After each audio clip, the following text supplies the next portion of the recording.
آخری سوال کی طرف بڑھتا ہوں، جہاں پر یہ سوال ہماری ماؤں بہنوں کی طرف سے آیا ہوا ہے۔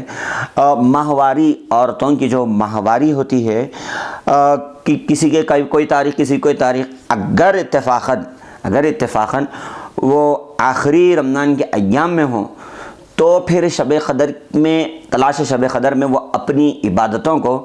کیسے لگائیں، عبادتوں کا استفادہ، اس چیز سے کیسے استفادہ اٹھائیں، کیونکہ عبادت کرنا بھی ہے، نمازیں بھی پڑھنا ہے، دعا بھی کرنا ہے، مگر شریعت میں اس کا کچھ اور حکم ہے۔ محترم ناظرین اکرام اور میری ماؤں اور بہنوں،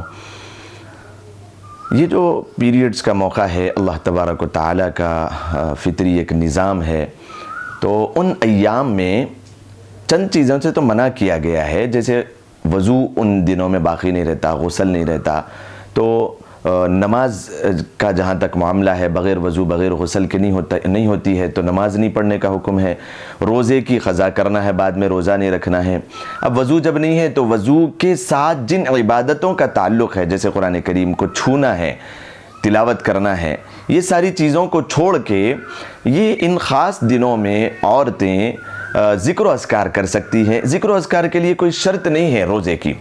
تو ان تاخراتوں سے فائدہ اٹھانے کے لیے، مستفید ہونے کے لیے، استفادہ کرنے کے لیے آپ ذکر و اذکار کر سکتی ہیں، اور مصلی بچھا کر بیٹھ سکتی ہیں، دعا کر سکتی ہیں۔ دعا کے لیے کوئی شرط نہیں ہے، کوئی ضروری نہیں ہے کہ 2 رکعت پڑھی جائیں، باوضو ہو، کوئی ضروری نہیں ہے۔ درود کی کثرت کر سکتی ہیں۔ تو یہ وہ ایسی چیزیں ہیں جو ان راتوں سے فائدہ اٹھانے کے لیے ہے، اور ان راتوں میں خاص طور پہ اب جب ہم ان راتوں میں عبادت نہیں کر سکتی ہیں جو وضو کے ساتھ تعلق رکھتی ہیں، تو خاص طور پہ ہم ان راتوں میں اپنی طرف سے اللہ کی راہ میں خرچ کرنے کو خاص طور پہ اب مضبوطی سے پکڑ لیں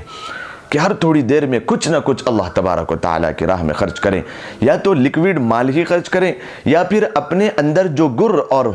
فن ہے پکا کے کر کے لوگوں میں تقسیم کرتے جائیں۔ اس طور پہ آپ ان ایام سے بھی فائدہ اٹھا سکتی ہیں الحمدللہ۔ تو ذکر و اذکار کر سکتی ہیں، مصلی بچھا کر بیٹھ سکتی ہیں، تسبیح پڑھ سکتی ہیں، اور درود کا دستر کر سکتی ہیں، اور دعائیں کر سکتی ہیں، اور بیان وغیرہ سن کے دین کا علم حاصل کر سکتی ہیں۔ یہ ساری چیزوں سے ان خاص ایام میں اگر تاخراتوں میں عبادت کرنا ہو تو استفادہ کر سکتی ہیں۔